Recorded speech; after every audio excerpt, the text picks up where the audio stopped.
ये कहानी रामपुर नामक एक गांव की है।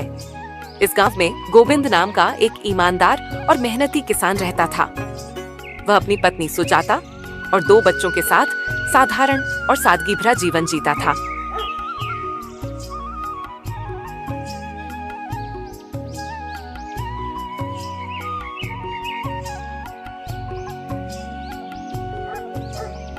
गोविंद अपने खेतों में कड़ी मेहनत करता और ताजी ताजी सब्जियां उगाता था। वह हर रोज अपने खेत में उगाई गई ताजी सब्जियां लेकर गांव में बेचने जाता। गोविंद बहुत ही अच्छी और ताजी सब्जियां बेचता था, इसीलिए गांव के सभी लोग उसी से सब्जी खरीदते थे। इस तरह वह दिन भर सब्जियां बेचता और शाम को अपने घर लौट आता।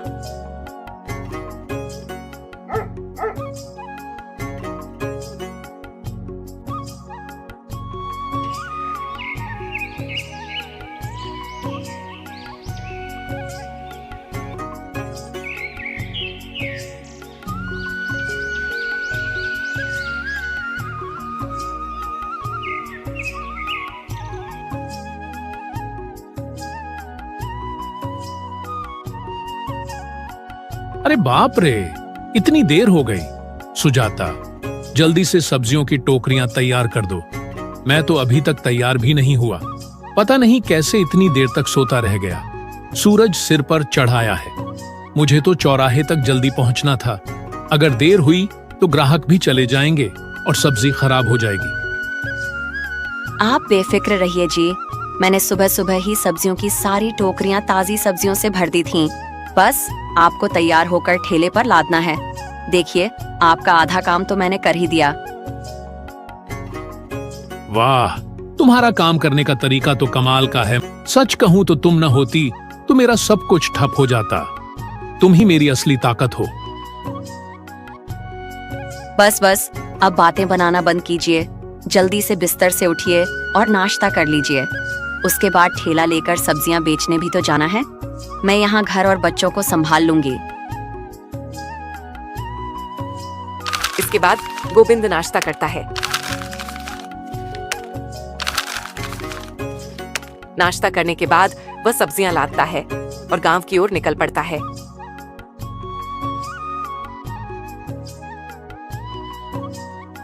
गोविंद गांव के मुख्य चौराहे पर पहुंचता है।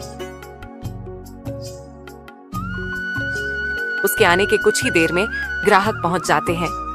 बहुत सारे लोगों के आने की वजह से देखते ही देखते बहुत सारी सब्जियां बिकने लगती हैं।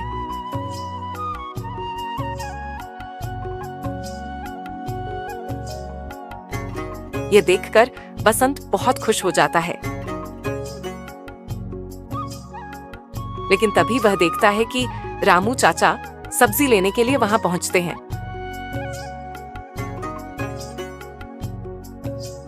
अरे गोविंद बेटा, मुझे 1 किलो टमाटर दे दे। घर में टमाटर की सब्जी ही सबसे ज्यादा पसंद की जाती है। बहू ने सुबह सुबह ही कह दिया था कि बिना टमाटर के वापस मत आना। माफ करना चाचा, आज टमाटर खत्म हो गए। अभी अभी सारे बिक गए। मैं खुद भी हैरान हूँ कि आज इतनी जल्दी कैसे खत्म हो गए। अगर आप थोड़ी जल्दी आते तो शायद मैं आपको टमाटर दे पाता। क्या 1 किलो भी नहीं बचा? आज तो हमारे घर में एक भी टमाटर नहीं है और ऊपर से बच्चे बिना टमाटर की सब्जी के खाना भी नहीं खाते। अब मेरी बहू कहेगी कि तुम तो खाली हाथ लौट आए हो। चिंता मत कीजिए चाचा, मैं शाम को ताजे टमाटर और बाकी सब्जियां लेकर सीधे आपके घर आ जाऊंगा।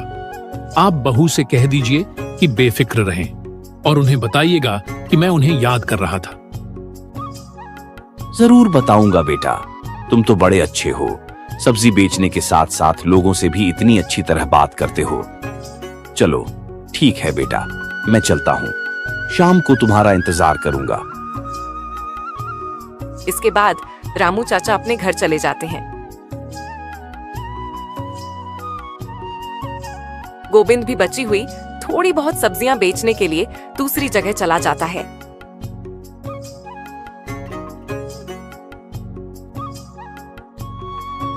देखते ही देखते वह सारी सब्जियां बेच देता है।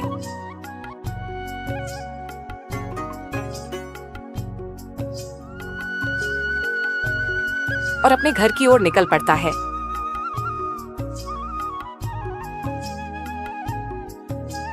गोविंद रास्ते में जा ही रहा था कि अचानक बारिश शुरू हो जाती है।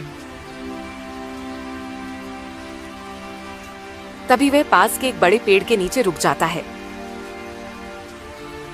ठेले को संभालकर खड़ा करता है और बारिश थमने का इंतजार करता है।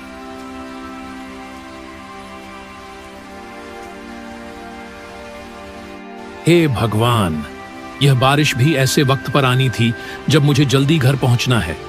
अब क्या करूं? आगे भी नहीं जा सकता। अगर भीग गया तो मेरी तबीयत खराब हो सकती है, जिससे मैं बीमार पड़ जाऊंगा और ऊपर से मेरा काम भी ठप हो जाएगा।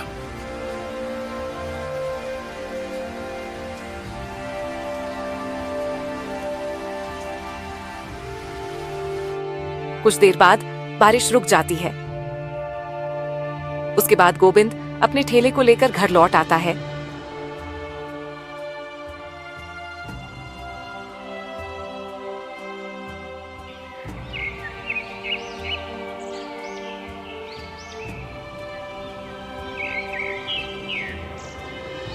घर पहुंचते ही सुजाता उसे देखकर चिंतित हो जाती है।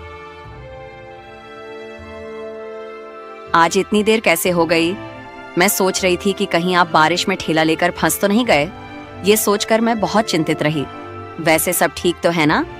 आप ज्यादा भीगे तो नहीं? तुमने सही सोचा। बारिश इतनी तेज थी कि मुझे पेड़ के नीचे रुकना पड़ा। ऊपर से बारिश थमने का नाम ही नहीं ले रही थी।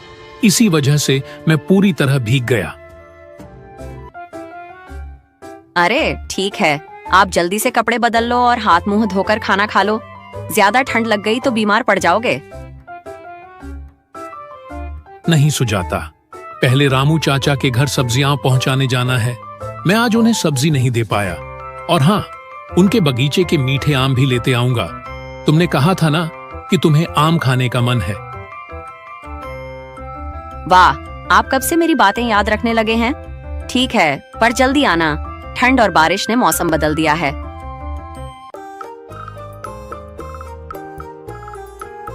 उसके बाद गोविंद ठेले में सब्जी लेकर रामू चाचा के घर निकल पड़ता है।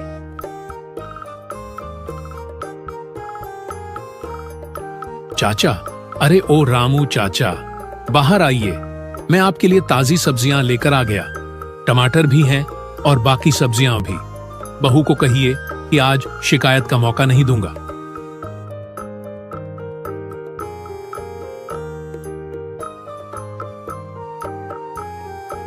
अरे बेटा, तुम आ गए? इतनी बारिश में भी आ गए? सच कहूं तो मुझे लगा था कि बारिश के कारण आज सब्जियां नहीं आएंगी। तुम तो बड़े जिम्मेदार हो। चाचा, कैसी बातें कर रहे हो? मैं भला कैसे ना आता? मैंने तो आपसे वादा किया था, चाहे बारिश हो या तूफान, आपके घर ताजी सब्जियां पहुंचाना मेरी जिम्मेदारी है। तुम कितने सच्चे और मेहनती हो। तुम हमेशा लोगों की परेशानियों को समझते हो। बेटा, भगवान तुम्हारा भला करे। धन्यवाद चाचा। यह तो आपकी बड़प्पन है कि आप ऐसा कह रहे हैं। और हाँ, मैं तो भूल ही गया था। ममता ने कहा था कि आपके बगीचे के मीठे आम लेते आऊं। आप तो जानते ही हैं कि ममता और बच्चों को आम कितने पसंद हैं।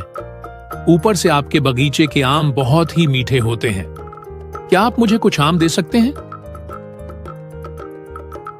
अरे क्यों नहीं बेटा, मेरे बगीचे के आम हमेशा तुम्हारे लिए खुले हैं। तुम बैठो, मैं खुद जाकर आम तोड़ कर लाता हूँ। उसके बाद चाचा बगीचे से मीठे आम लाकर बसंत को दे देते हैं। ये लो बेटा, आम बहुत मीठे हैं। जब भी चाहिए बेहिचक मांग लेना। तुम्हारे जैसे मेहनती इंसान से कौन कंजूसी करेगा। धन्यवाद चाचा। अब मैं चलता हूँ। कल सुबह फिर गांव में सब्जियां बेचने निकलना है। उसके बाद गोविंद अपने घर लौटता है।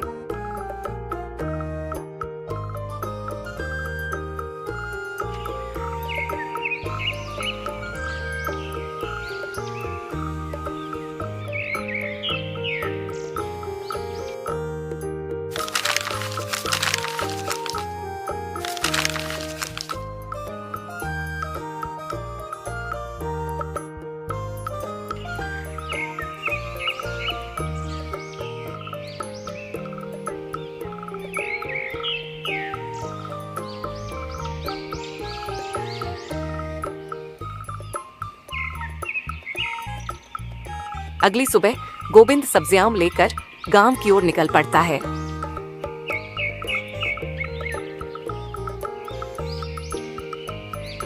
लेकिन आज रास्ते में कुछ बदमाश उसे रोक लेते हैं।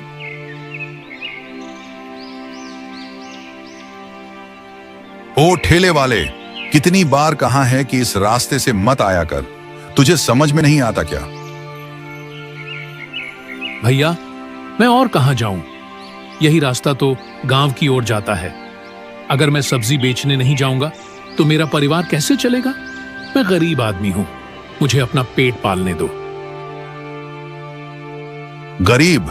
हाँ, तेरे जैसे गरीब ही रोज सड़कों पर अमीर बनने निकलते हैं। जो कमाया है चुपचाप निकाल दे, वरना तेरी ऐसी हालत करेंगे कि तेरे घर वाले तुझे पहचान भी नहीं पाएंगे। भैया, यह मेरी मेहनत की कमाई है। मेरे छोटे छोटे बच्चे हैं, मैं उन्हें खिलाने के लिए काम करता हूं। मुझे छोड़ दो। बहाने मत बना, हमें तेरी परेशानी से कोई मतलब नहीं। जो कहां है जल्दी कर। इसके बाद बदमाश ठेला पलट देते हैं और गोविंद से सारे पैसे छीन लेते हैं। सब्जियां जमीन पर गिरकर खराब हो जाती हैं। अगली बार यह सब्जियां नहीं, तेरी भी हड्डियां तोड़ देंगे। जितनी जल्दी हो सके ये बात अपने दिमाग में बैठा ले। इसके बाद गुंडे वहां से चले जाते हैं।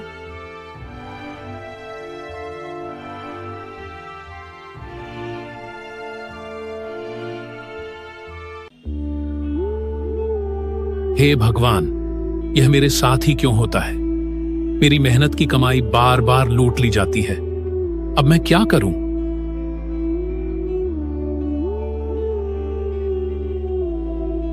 इसके बाद गोविंद दुखी होकर घर लौट आता है।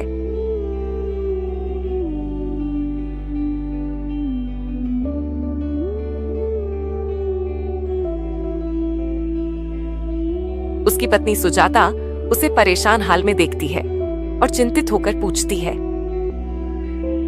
आज आप इतनी जल्दी क्यों आ गए? सब्जियां कहाँ हैं? और ये कपड़े इतने गंदे क्यों हैं? क्या हुआ? आप ठीक तो है ना? सुजाता, आज फिर वही बदमाश मिल गए। उन्होंने मेरा ठेला पलट दिया, सारी सब्जियां खराब हो गईं और सारे पैसे भी छीन कर ले गए। यह तो हद हो गई। हर बार वही कहानी। सत्यानाश हो उन गुंडों का। गरीब आदमी का जीना हराम कर रखा है। क्या वे खुद पैसे नहीं कमा सकते जो हमारे जैसे गरीबों से पैसे लूटते हैं? अब मैं क्या करूं सुजाता? मैंने उन्हें बहुत समझाया पर वे नहीं माने। उन्होंने सारे पैसे भी छीन लिए और ऊपर से यह धमकी भी दी है कि अगर मैं फिर उनके सामने आया तो मेरी हड्डी पसली एक कर देंगे। हम कब तक ऐसे सहते रहेंगे? ये सहना बंद कीजिए। आप पुलिस में शिकायत क्यों नहीं करते? इस तरह चुपचाप सहने से कुछ नहीं होगा। पता नहीं पुलिस भी कुछ करेगी या नहीं। हम गरीबों की बात भला वे क्यों सुनेंगे? वे तो बस उन्हीं की शिकायत दर्ज करते हैं जिनके पास पैसे होते हैं। चाहे कुछ भी हो, आपको थाने जाना होगा। हमें लड़ना होगा। हम कब तक डरते रहेंगे?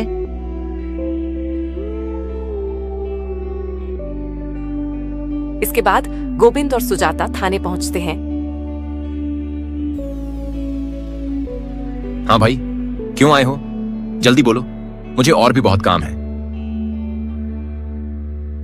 साहब, कुछ बदमाशों ने मेरा ठेला पलट दिया और मेरे सारे पैसे छीन लिए। ऊपर से उन्होंने धमकी भी दी है कि अगर मैं उनके सामने फिर आया तो वे मेरी हालत और बुरी कर देंगे। अरे यार, फिर से एक नई शिकायत? ठीक है, तो बताओ वो बदमाश कौन है? चलो नाम बताओ। साहब, मैं उनके नाम नहीं जानता, पर मैंने उन्हें कई बार देखा है। मैं उन्हें देखकर पहचान सकता हूं। साहब, कृपया आप उन गुंडों को जल्दी पकड़ लीजिए। ठीक है, पहचान बता सकते हो तो बता दो, पर सुन लो, अगर झूठी शिकायत निकली तो तुम पर भी कार्रवाई होगी। ये बात समझ लो। इसके बाद गोविंद और सुजाता घर लौट आते हैं।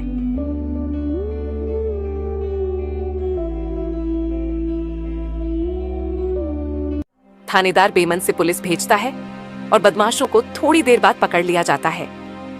थाने में बदमाशों से पूछताछ होती है। तो तुम ही वही लोग हो जो उस गरीब को परेशान कर रहे हो? अरे ओ, तुम्हें इतनी गुंडागर्दी क्यों सूझ रही है?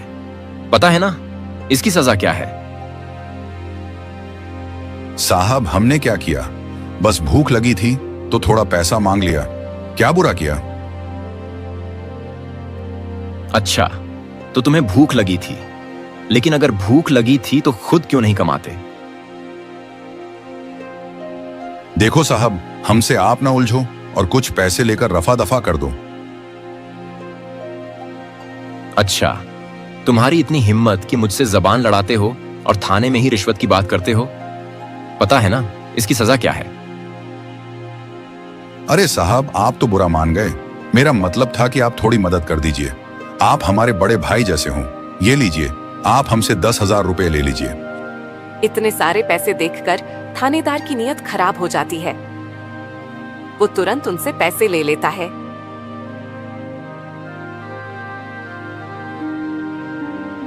ठीक है, अब तुम जाओ, पर ध्यान रखना कि मामला ज्यादा ना बढ़ाओ। अगली बार मैं भी कुछ नहीं कर पाऊंगा।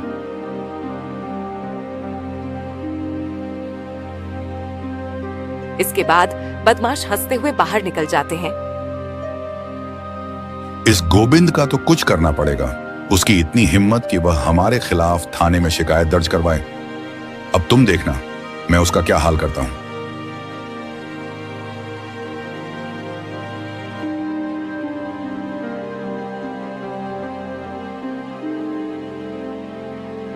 इसके बाद बदमाश गांव के कुछ लोगों से गोविंद के बारे में पूछताछ करते हैं। पूछताछ से उन्हें पता चलता है कि गोविंद एक किराए के मकान में रहता है। इसके बाद बदमाश गोविंद के मकान मालिक रघु काका के घर जाते हैं। अरे ओ रघु बूढ़े, जरा बाहर निकल, तुझसे कुछ बात करनी है। क्या हुआ भाई? कौन हो तुम और इतनी बदतमीजी से क्यों बुला रहे हो? चुप कर बूढ़े, ज्यादा बकवास मत कर और जो कहा है उसे ध्यान से सुन। तुम्हारे मकान में गोविंद रहता है ना?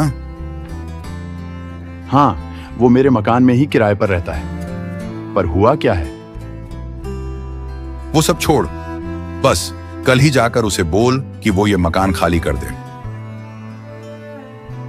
मैं क्यों तुम्हारी बात मानूं? तुम हो कौन मुझे हुक्म देने वाले? सुन बूढ़े, हमसे बहस मत कर। चुपचाप जो कहा है वो कर, वरना एक ही दिन में तुझे और तेरे पूरे परिवार को खत्म कर देंगे।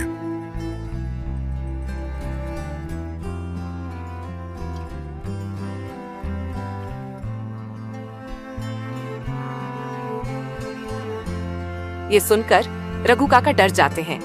अपनी और अपने परिवार की जान बचाने के लिए वे गोविंद के पास जाते हैं।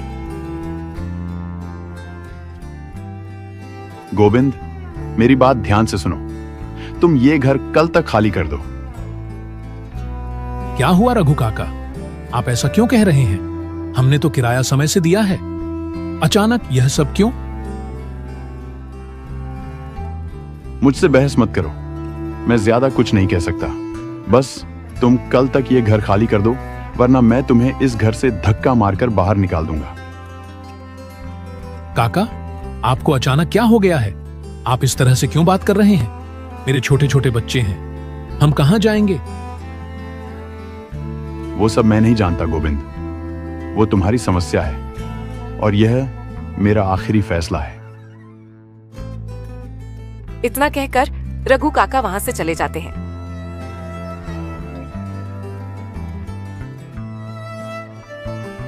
सुजाता, ये अचानक रघु काका को क्या हो गया है?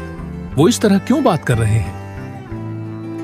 हे भगवान, पता नहीं ये कौन सी मुसीबत आ पड़ी है।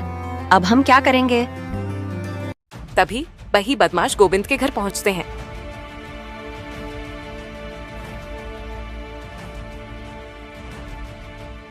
क्यों रे गोविंद, तूने अभी तक घर खाली क्यों नहीं किया? क्या तुझे रघु ने नहीं कहा? अरे, तुम लोग यहाँ कैसे? तुम तो जेल में थे ना? हमें भला कोई कैसे जेल में रख सकता है?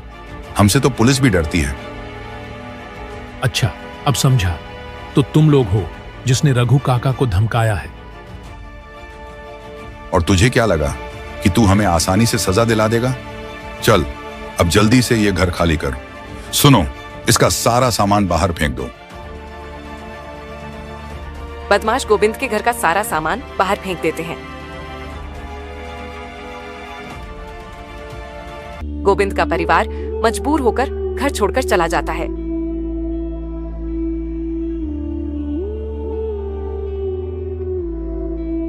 चलते चलते गोविंद का परिवार शहर पहुंचता है।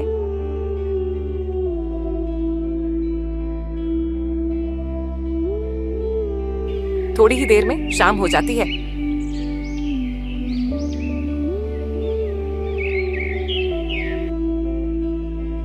अब हम क्या करेंगे? हमारे पास ना घर है ना खाना। सुजाता, भगवान पर भरोसा रखो, वह हमारी मदद जरूर करेगा। उस रात गोविंद और उसका परिवार फुटपाथ पर सोने के लिए मजबूर हो जाता है।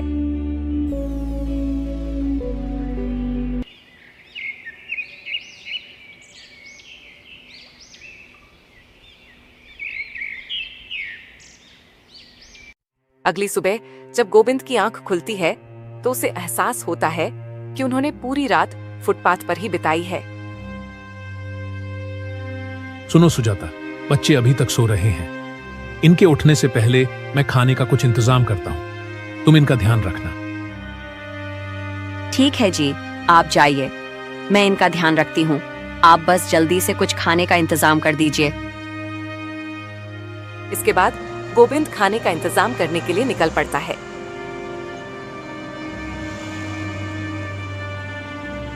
तभी वह देखता है कि एक बच्चा सड़क पार कर रहा है और सामने से एक गाड़ी बहुत तेज रफ्तार से आ रही है।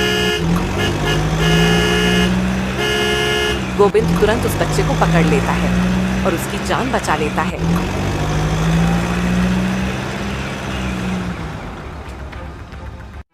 तभी उस बच्चे के माता पिता वहां पहुंचते हैं। अरे भाई साहब, आपका बहुत बहुत धन्यवाद। अगर आप ना होते तो आज हम अपने बच्चे को खो देते। अरे, कैसी बात कर रही हैं बहन? ये तो मेरा फर्ज था। और हाँ, अब से इस बच्चे का थोड़ा अच्छे से ध्यान रखना। शुक्रिया भाई साहब, आप बहुत भले इंसान हैं। भगवान आपको शांति दे। इसके बाद गोविंद अपने परिवार के पास लौटकर बैठ जाता है।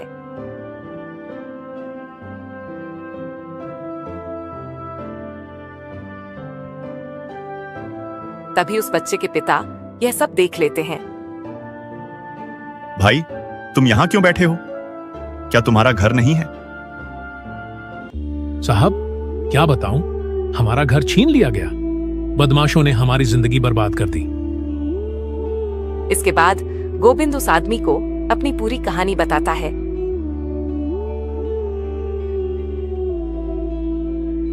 सब कुछ सुनने के बाद बच्चे के पिता अपनी पहचान बताते हुए कहते हैं, भाई साहब, ये आप क्या कह रहे हैं? आपके साथ इतना कुछ हो गया और फिर भी पुलिस ने आपकी मदद नहीं की। भाई साहब, दरअसल मैं कलेक्टर हूं, आप मेरे साथ चलिए। फिर देखते हैं कि पुलिस आपकी मदद कैसे नहीं करती। इसके बाद कलेक्टर गोविंद को लेकर थाने पहुंचता है। क्यों थानेदार, मुझे तो पहचानते हो ना? जी सर, आप कैसी बात कर रहे हैं? आपको कौन नहीं जानता? आप तो कलेक्टर साहब हैं। अच्छा, तो इसका मतलब तुम्हारी याददाश्त ठीक है। तो चलो ये बताओ, ये आदमी कौन है? इसे जानते हो? जी कलेक्टर साहब, यह वही व्यक्ति है जिसने बदमाशों के खिलाफ शिकायत की थी। पर यह आपके साथ क्या कर रहा है? वो सब छोड़ो, ये बताओ कि फिर तुमने क्या किया? उन गुंडों को गिरफ्तार क्यों नहीं किया? जी साहब, मैंने उन्हें पकड़ा था। फिर उन्होंने माफी मांगी और कहा कि अब से ऐसा कुछ नहीं करेंगे, तो मैंने उन्हें छोड़ दिया। मुझे माफ कर दीजिए कलेक्टर साहब। अच्छा, कहीं तुमने उनसे कोई रिश्वत तो नहीं ली है? अभी के अभी जाकर उन गुंडों को पकड़ कर लाओ।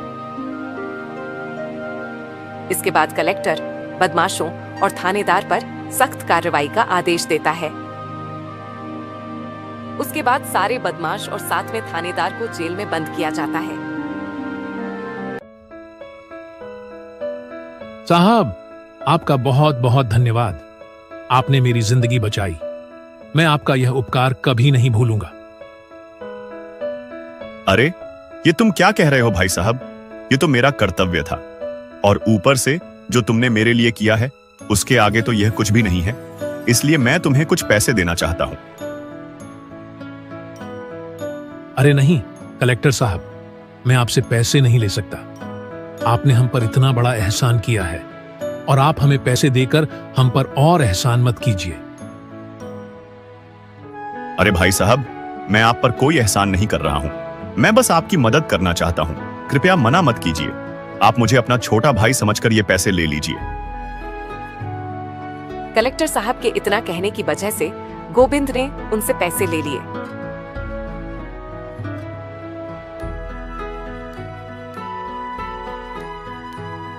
इसके बाद गोविंद रघु काका के पास जाता है और उन्हें सारी बात बताता है।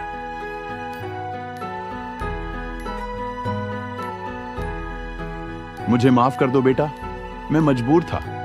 मैंने अपने और अपने परिवार की जान बचाने के लिए यह सब किया। अरे, ये आप क्या कह रहे हैं काका? आप हमसे माफी मांगकर हमें शर्मिंदा ना कीजिए। बेटा, तो ऐसा करो, ये चाबी लो और वापस उस मकान में रहो।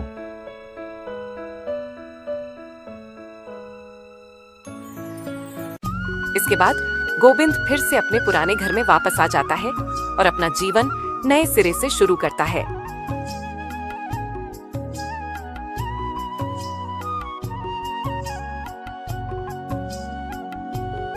कलेक्टर ने जो पैसे दिए थे उससे उसने बाजार में एक सब्जी की दुकान खोली और वहां सब्जियां बेचने लगा।